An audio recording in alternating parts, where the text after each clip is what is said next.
Assam government एक controversial policy लेकर आई है, आसाम आर्म्स पॉलिसी। गवर्नमेंट ने ये डिसाइड किया है कि जो आसाम की एलिजिबल इंडिजिनियस कम्युनिटीज हैं, जो रिमोट और वल्नरेबल एरियाज में रहते हैं, उन कम्युनिटीज को सरकार आर्म्स लाइसेंस इशू करेगी। आसाम गवर्नमेंट ने इस पॉलिसी को एक सेल्फ डिफेंस मैकेनिज्म की तरह इंट्रोड्यूस किया है, और खासकर उन लोगों के लिए जो बांग्लादेश के बॉर्डर के नजदीक रहते हैं।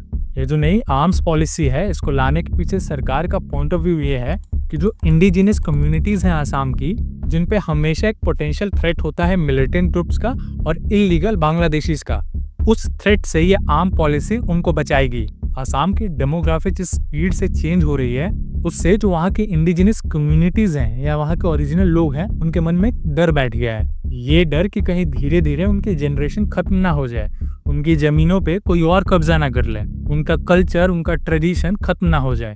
एक सेल्फ डिफेंस मैकेनिज्म और एक एम्पावरमेंट टूल की तरह सरकार इस आर्म्स पॉलिसी को ला रही है। असम के जो एथनिक ग्रुप्स हैं, उनको एम्पावर करने के लिए ये पॉलिसी अच्छी तो है, लेकिन क्या ये पॉलिसी पूरी तरीके से प्रॉब्लम को सॉल्व कर पाएगी?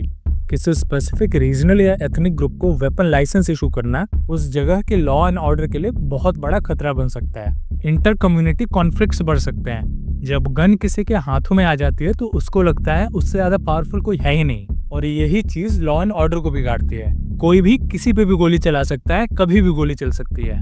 एक तो ये पॉइंट है कि इससे गन कल्चर प्रमोट होगा। दूसरा ये कि क्या सरकार के पास कैपेबिलिटी है कि वेपन्स का मिसयूज ना हो, उसको मॉनिटर कर पाए। पहले एक और ऐसा इंसिडेंट हुआ है जहां सरकार ने एक आर्म्ड सिविलियन फोर्स खड़ी की है। आप लोगों ने छत्तीसगढ़ के सलवा जोदम का नाम सुना होगा। यहाँ नक्सल और माओइस्ट से लड़ने के लिए सिविलियंस को वेपन्स दिए गए, और उसका रिजल्ट क्या था? Wide spread human rights violation. Supreme court का भी एक ऑर्डर आया था कि इस तरीके से किसी सिविलियन ग्रुप को आर्म करना अनकॉन्स्टिट्यूशनल है। और दूसरी बात यह है कि जो इंडिया में लीगल नॉर्म्स हैं आर्म्स लाइसेंसिंग से जुड़ी हुई, जैसे आर्म्स एक्ट 1959 या आर्म रूल्स 2016, ये किसी इंडिविजुअल को आर्म लाइसेंस इशू करने के लिए बने हैं, ना कि किसी ग्रुप को।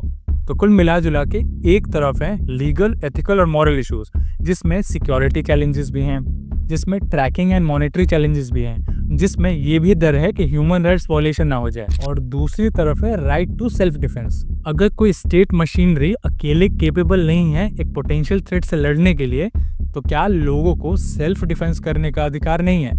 हम लोग इंडिविजुअली वेपन्स के लिए अप्लाई कर सकते हैं, और एक बहुत ही रिगरस प्रोसेस से गुजरने के बाद किसी को आर्म्स लाइसेंस इशू होता है। लेकिन ये भी सोचना चाहिए कि अगर किसी जगह किसी ग्रुप की एथनिक क्लींजिंग हो रही हो स्ट्रक्चरली, तो उस केस में क्या करना चाहिए? सरकार की जो इनकेपेबिलिटीज हैं या इनएफिशिएंसीज हैं, उनको छुपाने के लिए किसी का राइट टू सेल्फ डिफेंस है, उसको ताक पे हम रख सकते हैं या नहीं? तो असम की गवर्नमेंट ने यहाँ राइट टू सेल्फ डिफेंस को प्रायोरिटी दी है। अब देखना यह है कि इस पॉलिसी को ये लोग अच्छे से इम्प्लीमेंट भी कर पाते हैं या नहीं, या ऐसे ही सिर्फ नाम के लिए पॉलिसी है।